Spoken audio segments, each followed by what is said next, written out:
este momento vamos a estar pasando a compartir la palabra del Señor para esta mañana y quiero pedirle nuevamente al hermano Reinaldo que por favor nos esté dirigiendo pues en una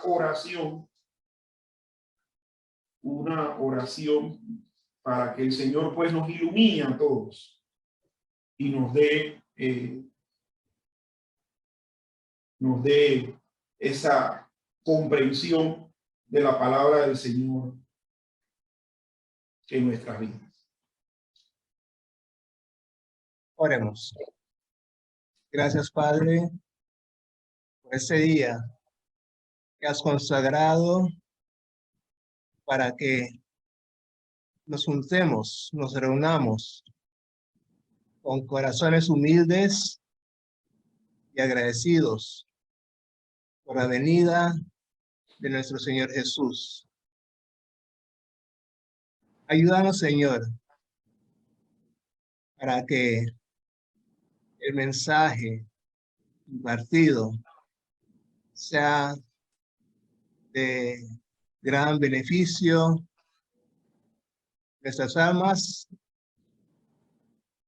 y ayuda, Señor, a que salgamos al mundo con esas buenas nuevas de paz y de gozo en el Señor, quien ha provisto un camino para que lleguemos nuevamente a servir a Dios, servir con rectitud, servir con alegría. Señor, ayúdanos a hacerlo de tu manera, Señor, que no sea de egoísmo, no sea por seguir la corriente del mundo, sino que sea de un corazón alegre, buscando como complacer al Dios Altísimo. Gracias por ese servicio y que la palabra de Dios penetre a nuestros corazones. Gracias en Cristo Jesús. Amén. Amén. Hermanos, en la mañana de hoy se ha querido titular esta pequeña meditación como aplicación del reino mesiánico en el Nuevo Testamento. ¿Y por qué razón se le ha puesto ese nombre? Bueno, la razón es principalmente porque las lecturas del Antiguo Testamento que se han leído, en este caso Isaías 35, el 1 al 10 y el Salmo 146, tienen una aplicación en el Nuevo Testamento. En el Nuevo Testamento se refleja realmente la aplicación de este reino. Así que de una manera breve yo voy a estar leyendo nuevamente, mis estimados hermanos, estos textos, incluyendo los dos del Nuevo Testamento en donde está la aplicación. Y esto es para dar contexto a lo que vamos a leer. En el Salmo 146 leímos: alabanza por la justicia de Dios. Alaba, oh alma mía, a Jehová. Alabaré a Jehová en mi vida. Cantaré salmos a mi Dios mientras viva. No confiéis en los príncipes, ni en hijo de hombre, porque no hay en él salvación. Pues sale su aliento y vuelve a la tierra. En ese mismo día perecen sus pensamientos. Bienaventurado aquel cuyo ayudador es el Dios de Jacob, cuya esperanza está en Jehová su Dios, el cual hizo los cielos y la tierra, el mar y todo lo que en ellos hay, que guarda verdad para siempre, que hace justicia a los agraviados, que da pan a los hambrientos. Jehová liberta a los cautivos, Jehová abre los ojos a los ciegos, Jehová levanta a los caídos, Jehová ama a los justos. Jehová guarda a los extranjeros, al huérfano y a la viuda sostiene, y el camino de los impíos trastorna. Reinará Jehová para siempre, tu Dios, oh Sión, de generación en generación. Aleluya. En esta alabanza, mis estimados hermanos, porque los salmos todos son alabanza a Dios, todos son cantos, tenemos que se alaba al Señor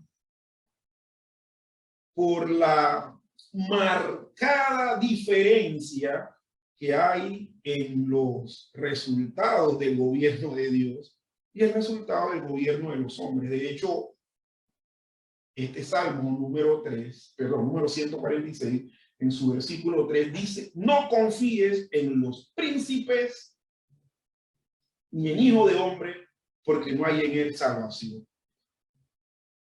Sale su aliento y vuelve a la tierra. En ese mismo día perecen sus pensamientos. ¿Qué es lo que sucede en el gobierno de los seres humanos? En donde hay príncipes, gobernantes, presidentes, reyes, etcétera. Primero son reinos efímeros, porque tienen término. En algún día se ha de terminar. Y curiosamente, este salmo dice que no hay salvación en él. Puede ser que un gobierno humano, aún hasta los que hubo en Israel, pudiese darles algún tipo de beneficio a los súbditos, a los residentes, a los gobernados. Pero salvación, no.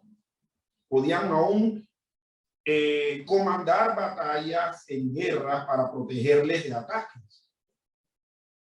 Pero no era seguro que todas las guerras o todas las batallas las iban a ganar. Por lo tanto, no era tampoco seguro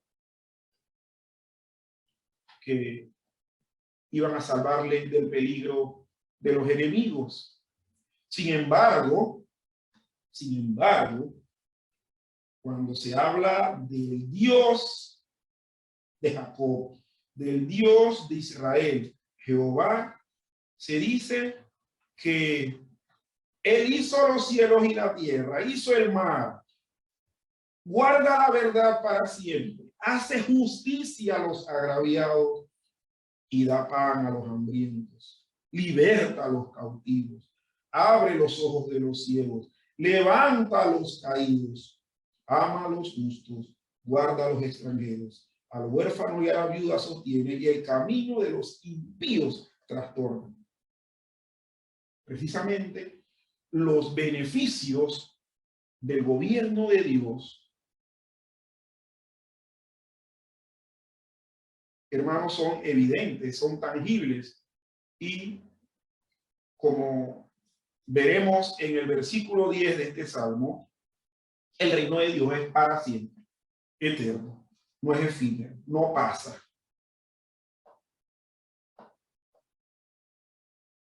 Y curiosamente, mis hermanos, ese reino mesiánico que esperamos, que va a ser comandado por el Cristo que nació en Belén, tiene y manifestará en el futuro todas estas características que aquí estamos resaltando, mencionando, y que la misma Biblia resalta.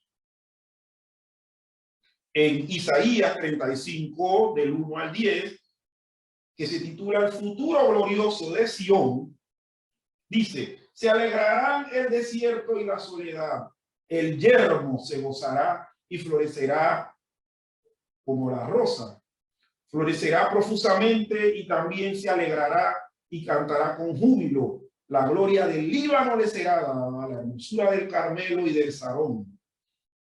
Ellos verán la gloria de Jehová, la hermosura del Dios nuestro. Fortaleced las manos cansadas, afirmad las rodillas endebles.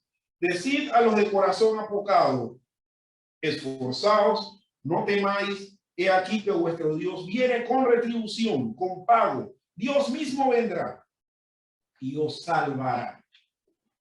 Entonces los ojos de los ciegos serán abiertos, los oídos de los sordos se abrirán, entonces el cojo saltará como un ciervo y cantará la lengua del mudo, porque aguas serán cavadas en el desierto y torrentes en la soledad. El lugar seco se convertirá en estanque, el sequedal en manaderos de aguas, en la morada de chacales, en su guarida será lugar de cañas y juncos. Habrá allí calzada y camino, será camino, llamada camino de santidad, no pasará inmundo por él, sino que él mismo estará con ellos. El que anduviere en este camino, por torpe que sea, no se extraviará. No habrá allí león, ni fiera subirá por él, ni allí se hallará, para que caminen los redimidos. Y los redimidos de Jehová volverán, y vendrán a Sión con alegría, y gozo perpetuo será sobre sus cabezas, y tendrán gozo y alegría, y huirán la tristeza y el gemido.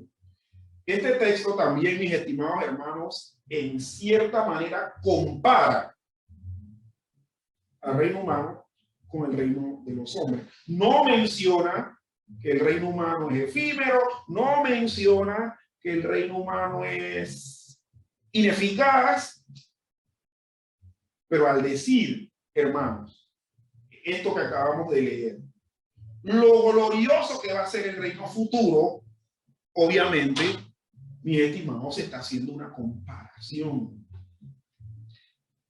Y llevando pues todo esto al contexto de Isaías, tenemos que darnos cuenta de algo, hermano. Isaías precisamente fue un profeta de linaje real. Miren, que Isaías era posiblemente primo o de la línea de los primos del rey David.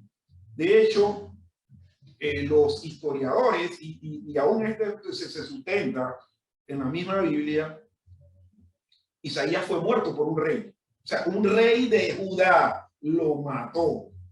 Y era un rey malo, era de los pocos reyes que hubo en Judá. Bueno, no sé si decir, sí, de los pocos, de los tantos.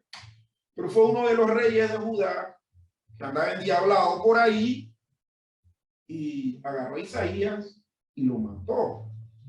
No sé si por celos, no sé si pensando que Isaías pretendía el trono, pero lo mató. Seguramente lo mató porque Isaías le aconsejó algo que lo molestó. Ajá, lo amonestó, sí. Lo amonestó y furioso lo eliminó. Porque la posibilidad de que el reino de ese descendiente de David, primo de Isaías, era que no tenía características de justicia en ningún lado. Entonces, ¿qué se dice? ¿Qué se dice de este reino futuro, glorioso, que va a comandar el Mesías? Mis estimados hermanos, mire, se le compara a sitios geográficos de Israel de ese tiempo que eran hermosos, porque miren que en este caso se habla de que este reino florecerá profusamente, la gloria del Líbano le será dado, la hermosura del Carmelo y de Sarón. Estos eran sitios geográficos El Monte Carmelo, un monte muy conocido, sobre todo en la época del profeta Elías, ¿verdad? Y el profeta Eliseo, era una elevación montañosa. ¿Y qué dice este texto? Que era bello. Puede ser que sí. Cuando uno ve las montañas, uno queda impresionado. Yo sí de lo que se impresiona por todo. Cualquier cosa de la naturaleza que yo vea, me impacte, a mí me abruma. Y me doy cuenta de lo pequeño que soy. Y reconozco lo pequeño que soy. Bueno, el reino futuro va a ser hermoso, como el Carmelo. También, ¿con quién se le compara? Dice, con la gloria del Líbano. ¿Y qué era el Líbano? El Líbano actualmente es un país precisamente de esa región, pero en la época bíblica no se estaba refiriendo al país, se estaba refiriendo a una cadena montañosa nevada. Y precisamente la palabra Líbano, mis estimados hermanos, significa blanco. Por lo tanto, lo más probable era que esa cadena montañosa del Líbano estaba totalmente cubierta de nieve. Era un macizo nevado. Y ahora que digo macizo nevado, recuerdo cuando yo era niño, aquí en la vecina Colombia, ahí en la cordillera de los Andes hay varios picos nevados. El Nevado del Ruiz, por ejemplo, famoso. Recuerdo que una vez hizo erupción. Y curiosamente, este pico nevado toda la vida, y de repente erupcionó, y bueno, ustedes saben lo que ocurre posteriormente a una erupción volcánica. Mucha gente muere, y no solamente por la lava, sino por la asfixia, por la tanta ceniza que eso expelió ahí. Y ahí está el Nevado del Ruiz, en Colombia, frente a las poblaciones de Pereira, de lo que es el eje cafetero. Pero el Líbano, estamos hablando del Líbano, es una cadena montañosa nevada, ya que su nombre, el nombre Líbano significa blanco. Entonces, en esta época, esta cadena nevada era abundante en árboles. ¿Y qué árboles podía encontrar? Cedro, abeto, pino y roble. Es por eso que hoy, hermanos, el símbolo del escudo, de la bandera, más bien, de la bandera de Líbano es un cedro. ¿Por qué? Porque esa era la característica del Líbano en esa época. Entonces, el reino glorioso del Mesías, futuro reino, es un reino que dice que es comparado a la gloria del Líbano, porque dice, la gloria del Líbano le será dada. Yo me imagino que con esa abundancia y con esos picos nevados, cuando uno miraba la cadena montañosa del Líbano, los rayos del sol se reflejaban de manera majestuosa. Bueno, el reino del Señor no va a tener necesidad de que ninguna cadena montañosa le refleje nada, porque él mismo va a brillar, él mismo va a tener gloria, él mismo va a ser un reino tremendo. Y también se habla del Sarón, la hermosura del Sarón, una llanura que se encontraba y todavía se encuentra, pero no con las mismas características que tenía anteriormente en Israel. Es una llanura costera, pero al norte de Israel. Y habían mucha vegetación, sobre todo había muchas flores. De hecho, en la Biblia se habla de la rosa de Sarón. Lirio, habían flores. Entonces, también podemos decir que así como el Carmelo,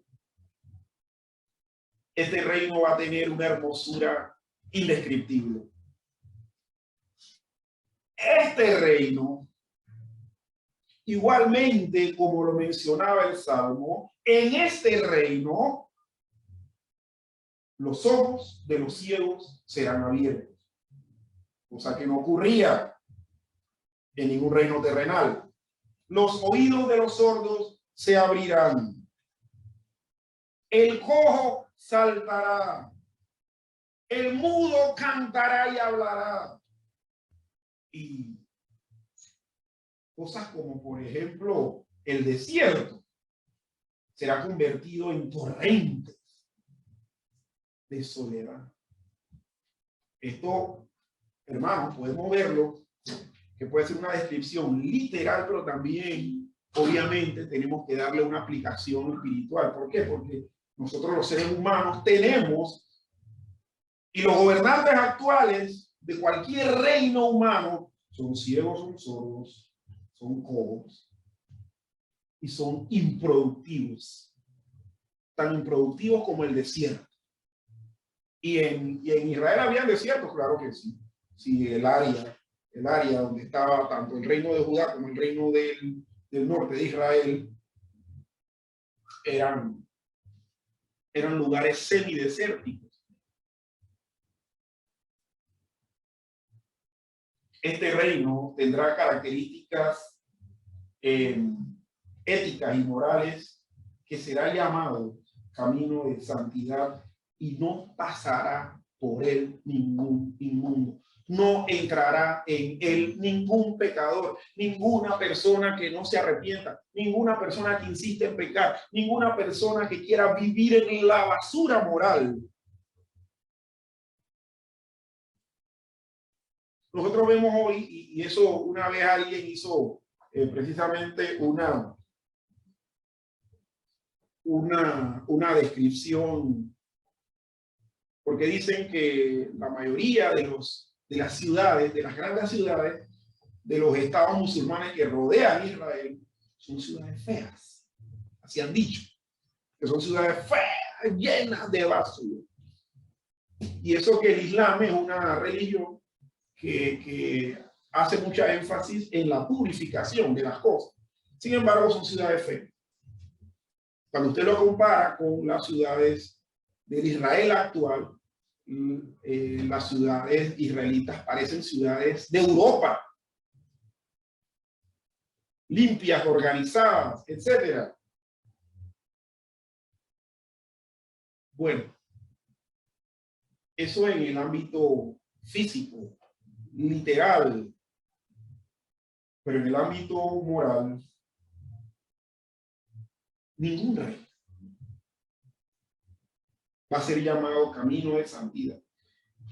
Y ningún rey ha hecho énfasis en la santidad como este reino lo va a hacer en el futuro.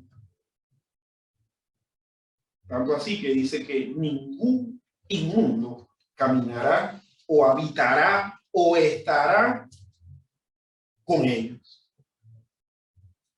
Hermanos, estas cosas cuando las leo, a mí me tienen que causar, y se lo digo con honestidad, me tiene que causar temor. Porque el reino de Dios no es relajo. Hermanos, la venida del Señor, primera, con este nacimiento que estamos celebrando, fue en paz. Pero la segunda venida del Señor no va a ser en paz. Va a ser para desechar lo que hay que desechar y admitir a los que por fe y por misericordia yo le doy gloria al Señor. Podemos estar ahí y no por nuestros méritos vamos a poder andar en ese camino de santidad que ahí se dice. Y al final, ¿qué nos termina diciendo? Los redimidos de Jehová volverán y vendrán a Sion con alegría y su gozo perpetuo será sobre sus cabezas. Tendrán gozo, alegría y huirán la tristeza y el gemido. Este va a ser un reino, hermanos, donde la tristeza, la infelicidad no va a ser característica. Va a ser gozo y alegría. Hoy en día se hacen encuestas anuales, o bueno, no sé si anuales pero se hacen encuestas donde se determinan los países más felices. Y uno de los países más felices es Finlandia. Y también quedó registrado nuestro vecino país, Costa Rica, como uno de los países más felices. Curiosamente Panamá no está, no sé ni cómo, pero curiosamente Panamá no está. Pero ninguna de esta felicidad que se encuesta año tras año, mis estimados hermanos, se compara a la felicidad venidera del reino del Señor. Pero ahora, todo esto que estamos viendo tiene aplicación en el Nuevo Testamento. Claro que sí. Vayamos a Mateo, capítulo 11. Mateo capítulo 11, versículos del 2 al 15. Mateo capítulo 11, versículos del 2 al 15. A ver, ¿qué es lo que nos dice? ¿Cuál es la aplicación última? El sensus plenior, como dicen algunos. De esto. Mateo capítulo 11, versículos del 2 al 15. Ajá. Mateo 11, del 2 al 15, sí. Dice así. Y al oír Juan en la cárcel los hechos de Cristo, le envió dos de sus discípulos para preguntarle: ¿eres tú aquel que había de venir o esperamos a otro? Respondiendo Jesús les dijo: id y haced saber a Juan las cosas que oís y veis. Los ciegos ven, los cojos andan, los leprosos son limpiados, los sordos oyen, los muertos son resucitados, y a los pobres es anunciado el evangelio. Voy a hacer un pequeño paréntesis aquí, hermanos, para decir esto que Jesús le responde a Juan el Bautista es precisamente lo que leímos tanto en Isaías como en el Salmo respecto a las características ético-morales y espirituales de este reino, que no tiene ningún reino. Y Jesús le dice: Juan el Bautista, ¿tú quieres saber si yo voy a venir? Bueno, que vea lo que yo estoy haciendo, porque yo estoy haciendo las características de ese reino futuro. Y la referencia, hermanos, es precisamente Isaías 35, Isaías 61. Y sigo leyendo. Y bienaventurado es el que no haya tropiezo en mí. Mientras ellos se iban, comenzó Juan a decir, mientras ellos se iban, comenzó Jesús a decir a la gente: que salisteis a ver al desierto, una caña sacudida por el viento, o qué salisteis a ver, a un hombre cubierto de vestiduras delicadas. He aquí los que llevan vestiduras delicadas en las casas de los reyes están. Pero ¿qué salisteis a ver? ¿A un profeta? Sí, os digo, y más que profeta, porque este es de quien está escrito: he aquí yo envío mi mensajero delante de tu faz, el cual prepara tu camino delante de ti. De cierto os digo, entre los que nacen de mujer no se ha levantado otro mayor que Juan el Bautista, pero el más pequeño en el reino de los cielos mayor es que él. Desde los días de Juan el Bautista hasta ahora, el reino de los cielos sufre violencia y los violentos la arrebatan. Miren la aplicación que el Señor Jesús le da. El mismo Jesús respondiendo a la pregunta de los discípulos de Juan, si él era el que había de venir o si era otro. Jesús le dice, como ya dijimos hace un ratito, que mire las obras que yo estoy haciendo, porque estas son las características del reino futuro glorioso.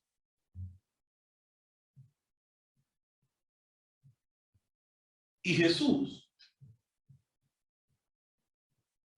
en ese elogio que posteriormente hace de Juan, porque la respuesta que él da se la manda a decir a Juan. Pero en ese elogio, él dice, ¿ustedes qué salieron a ver? Salieron a ver a un hombre, perdón, primero dice, salieron a ver una caña sacudida por el viento. Porque ¿qué sucede? Que Juan estaba siempre predicando en lugares desérticos y donde hubiese fuentes de agua también cercanas para bautizar a los que escuchaban y se arrepentían. Pero entonces dice, saliste a ver una caña que se sacude por el viento en el desierto. O saliste a ver un hombre de vestiduras delicadas, es decir, un hombre bien vestido. ¿Eh? Y Jesús dijo, no, esos hombres de vestiduras delicadas o bien vestidos están en la casa de los reyes, en la casa de los que gobiernan. Por lo tanto, Jesús le está diciendo, ustedes no salieron a ver a Herodes, ustedes no salieron a ver a ninguno de estos que quieren gobernar, sino salieron a ver a un profeta, y más que profeta. De hecho, cuando Jesús le dijo de las casas de los, en la casa de los reyes, ¿dónde están esta gente vestida blanca? Fue precisamente el rey Herodes, que encarcela a Juan y lo pone preso y al final lo decapita. ¿Y por qué lo decapita? ¿Y por qué lo puso preso? Bueno, lo puso preso porque este hombre, Juan el Bautista, como profeta, le denuncia una mala actitud, una mala acción que había hecho. Herodes estaba viviendo con la mujer de su hermano. Y Juan el Bautista, como buen profeta, porque eso es la casa de un profeta no viene a estar augurando hechos futuros, viene a amonestar. Le dice, estás en pecado. Y eso no le gustó y lo mandó a la cárcel. Posteriormente, Herodes, como que era medio lujurioso, le encantó un baile sensual de una de las hijas de su mujer y le pidió que hiciera pidiera lo que quiera. Y ella, que le pidió, a instancia de su mamá, habiendo recordado lo que le había hecho Juan el Bautista anteriormente, le pidió la cabeza. Y Herodes, como ya había empeñado su palabra, se la manda a cortar y le sirve la cabeza de Juan el Bautista en bandeja.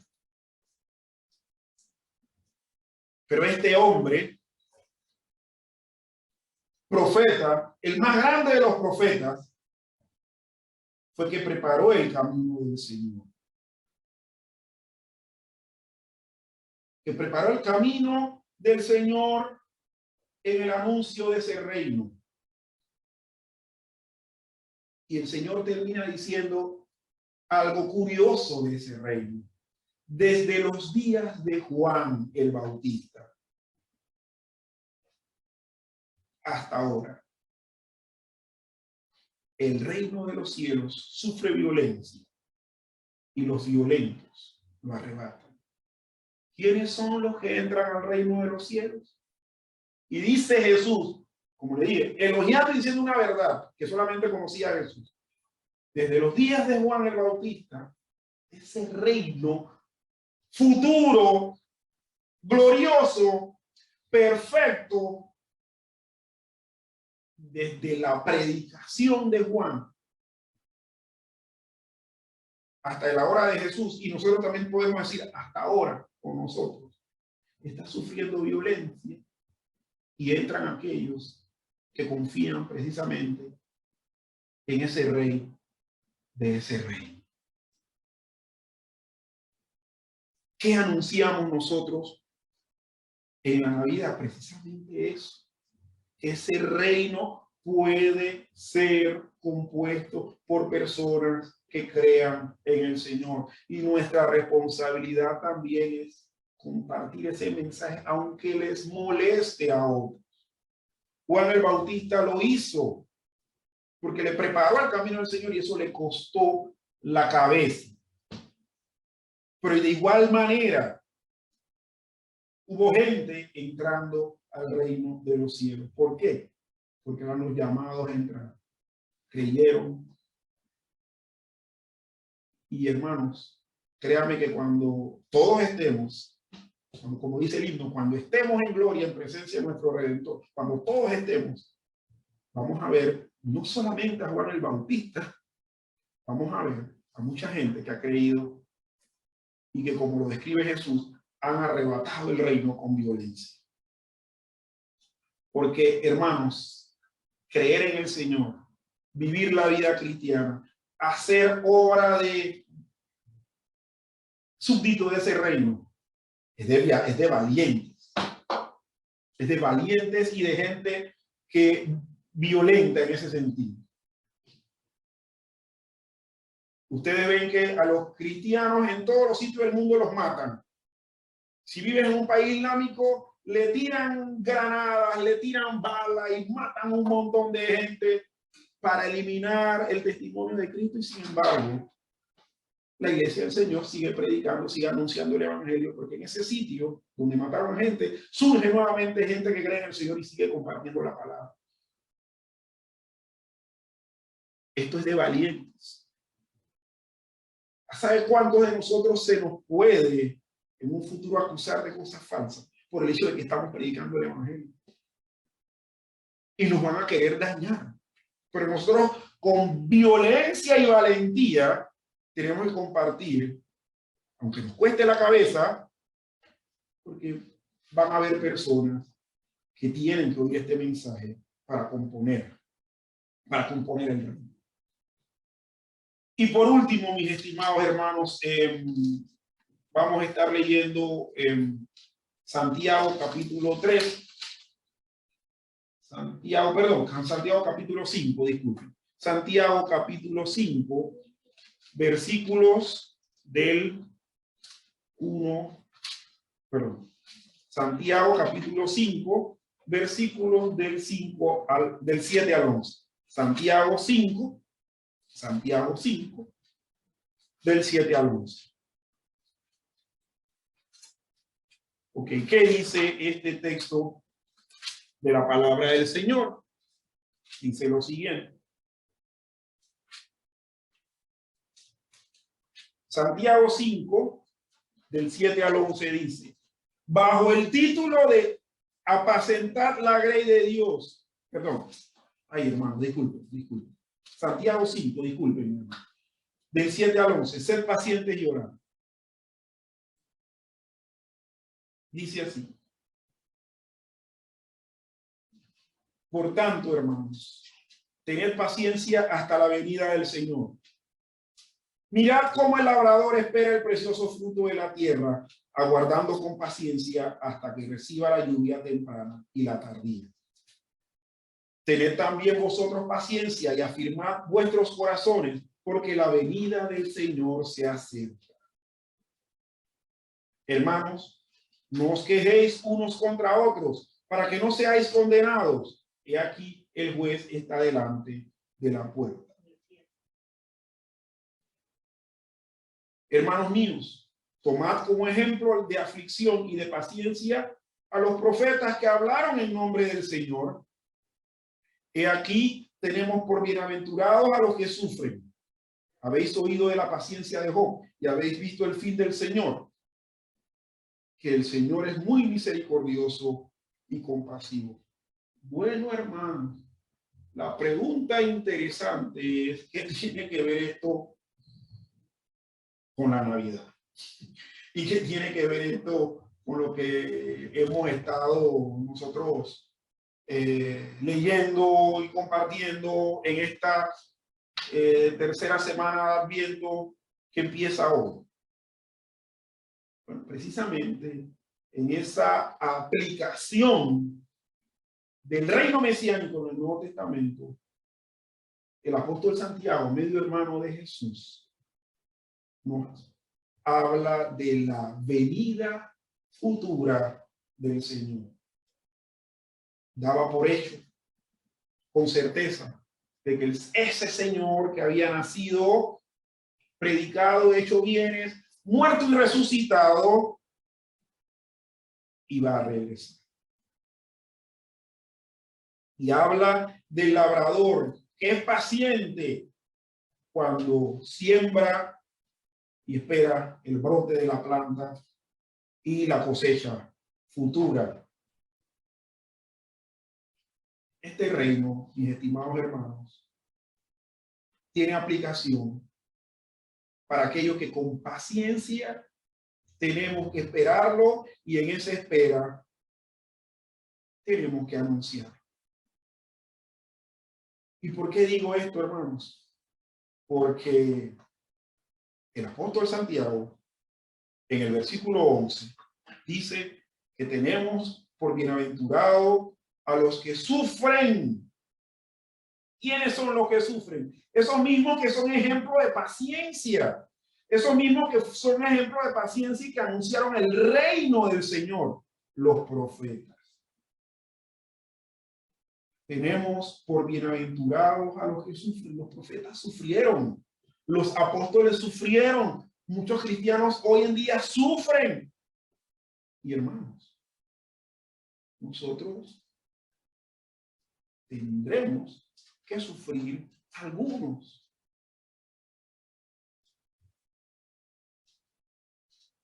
¿Y eso qué tiene que ver con la alegría del reino futuro? La alegría del reino futuro se siembra con lágrimas y sufrimiento. Se anuncia de esa manera. Este rey que nació en Judá, en Belén de Judá, que fue envuelto en pañales, en un pesebre, nos salvó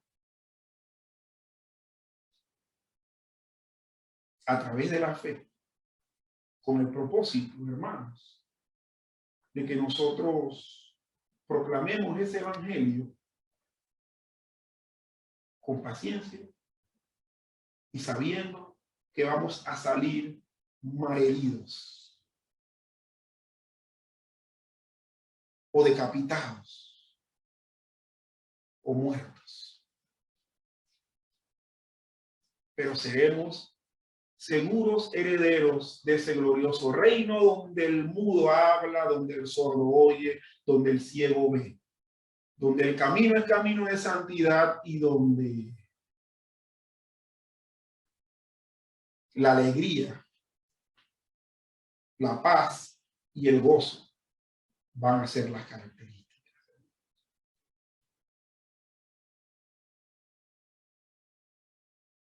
El Señor les bendiga.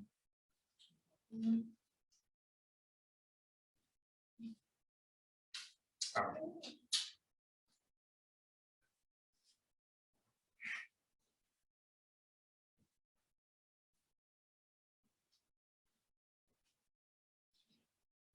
Sí, voy a pedirle al hermano Reinaldo nuevamente, hermano, por favor, nos puede usted dirigir en una oración final. Posteriormente vamos a estar cantando todos la doxología.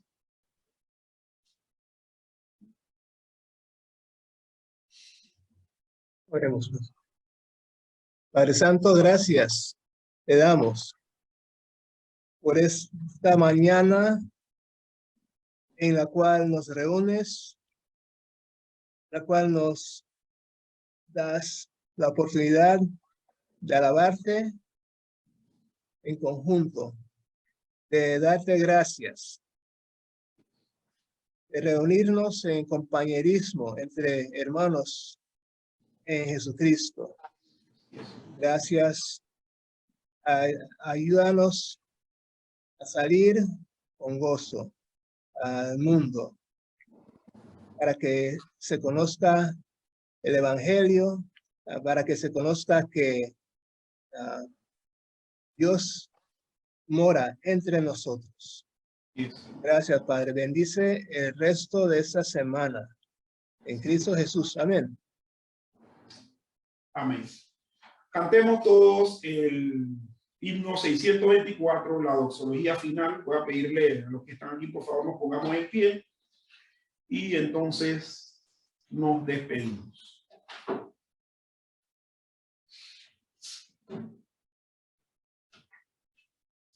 Yo lo tengo que hacer, no te preocupes. a Dios el Padre celestial, al Hijo nuestro Redentor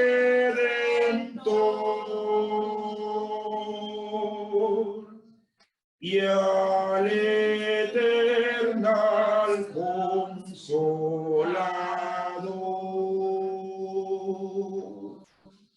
unidos todos a alabar.